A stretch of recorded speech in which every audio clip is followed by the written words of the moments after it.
नमस्कार, आप देख रहे हैं पायनियर हरियाणा और मैं हूं आपके साथ कृष्णा सिंह। ब्रिटेन के प्रधानमंत्री बोरिस जॉनसन शुक्रवार को दिल्ली के दौरे पर थे। उन्होंने हैदराबाद हाउस में प्रधानमंत्री नरेंद्र मोदी से मुलाकात की। इस दौरान देश के प्रतिनिधिमंडल के बीच द्विपक्षीय रिश्तों को और मजबूत करने के लिए कई मुद्दों पर बातचीत हुई है। द्विपक्षीय वार्ता के बाद बोरिस जॉनसन ने मीडिया को संबोधित किया। इस दौरान वो भारत में मिले सम्मान से गदगद नजर आए।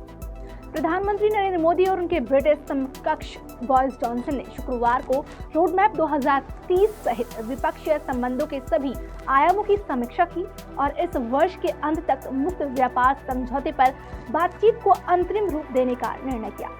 दोनों नेताओं ने एक नए एवं विस्तारित द्विपक्षीय रक्षा एवं सुरक्षा गठजोड़ पर भी सहमति व्यक्त की है। मोदी ने भारत के राष्ट्रीय हाइड्रोजन मिशन में शामिल होने के लिए ब्रिटेन को आमंत्रित किया। मोदी और जॉनसन ने रोडमैप 2030 को लागू किए जाने की दिशा में हुई प्रगति की समीक्षा की तथा विभिन्न क्षेत्रों में गठजोड़ को गहरा बनाने का महत्वाकांक्षी लक्ष्य निर्धारित किया। बैठक के बाद संयुक्त मीडिया संबोधन में प्रधानमंत्री मोदी ने कहा कि आज की बातचीत में हमने इस रोडमैप में हुई प्रगति की समीक्षा की और आगामी समय के लिए कुछ लक्ष्य भी तय किए। उन्होंने कहा कि मुक्त व्यापार समझौता के विषय पर दोनों देशों के दल काम कर रहे हैं। बातचीत में अच्छी प्रगति हो रही है। प्रधानमंत्री ने कहा, हमने इस साल के अंत तक एफटीए को अंतिम रूप देने की दिशा में पूरा प्रयास करने का निर्णय लिया है। वहीं ब्रिटेन के प्रधानमंत्री बोरिस जॉनसन ने मुक्त व्यापार समझौते का जिक्र करते हुए कहा कि इस विषय पर बातचीत में 4 चैप्टर पूरे हुए हैं और अगले सप्ताह अगले दौर की वार्ता होगी। उन्होंने कहा कि हमने इसे अक्टूबर या दीपावली तक पूरा करने को कहा है। जॉनसन ने कहा कि इससे हमारा कारोबार एवं निवेश 1 दशक में दोगुना हो सकता है।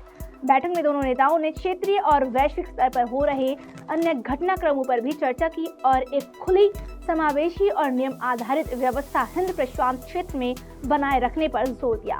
प्रधानमंत्री मोदी ने हिंद प्रशांत महासागरीय पहल से जुड़ने के लिए ब्रिटेन के फैसले का स्वागत किया। उन्होंने कहा कि जॉनसन से वार्ता के दौरान उन्होंने एक शांतिपूर्ण, स्थिर और धर्मनिरपेक्ष अफगानिस्तान के साथ ही वहां एक समावेशी और प्रतिनिधित्व सरकार के लिए अपना समर्थन दोहराया। मोदी ने कहा, यह आवश्यक है कि अफगान भूमि का प्रयोग अन्य देशों में आतंकवाद फैलाने के लिए नहीं होना चाहिए। वहीं ब्रिटेन के प्रधानमंत्री बोरिस जॉनसन ने प्रधानमंत्री नरेंद्र मोदी के साथ वार्ता के बाद कहा कि यह महत्वपूर्ण है कि हम हिंद प्रशांत को स्वतंत्र व मुक्त रखने में सहयोग बढ़ाएं। जॉनसन ने कहा कि हमारी वार्ता अच्छी रही, इनसे हमारे संबंधों को मजबूती मिली है। ब्रिटिश प्रधानमंत्री ने कहा, आज हम एक नए विस्तारित रक्षा और सुरक्षा साझेदारी पर सहमत हुए हैं। जॉनसन ने कहा कि ब्रिटेन भारत पर केंद्रित मुक्त सामान्य निर्यात लाइसेंस बनाने पर काम कर रहा है, जिससे रक्षा खरीद में कम समय लगे। वहीं उन्होंने कहा कि नए लड़ाकू विमान प्रौद्योगिकी और नौवाहन प्रौद्योगिकी को लेकर सहयोग का भी जिक्र किया। दूसरी ओर प्रधानमंत्री मोदी ने कहा, भारत और ब्रिटेन ने सभी देशों की क्षेत्रीय अखंडता और संप्रभुता के सम्मान के महत्व को भी दोहराया। उन्होंने कहा, हमने यूक्रेन में तुरंत युद्ध विराम और समस्या के समाधान के लिए वार्ता कूटनीति पर बल दिया। हमने सभी देशों की क्षेत्रीय अखंडता और संप्रभुता के सम्मान का महत्व भी दोहराया। आज के इस खबर में इतना ही। जुड़े रहिए पायनियर हरियाणा के साथ। राष्ट्रीय समाचार पत्र पायनियर हरियाणा पढ़ने के लिए डाउनलोड करें हमारी वेबसाइट पर प्रकाशित ई-पेपर।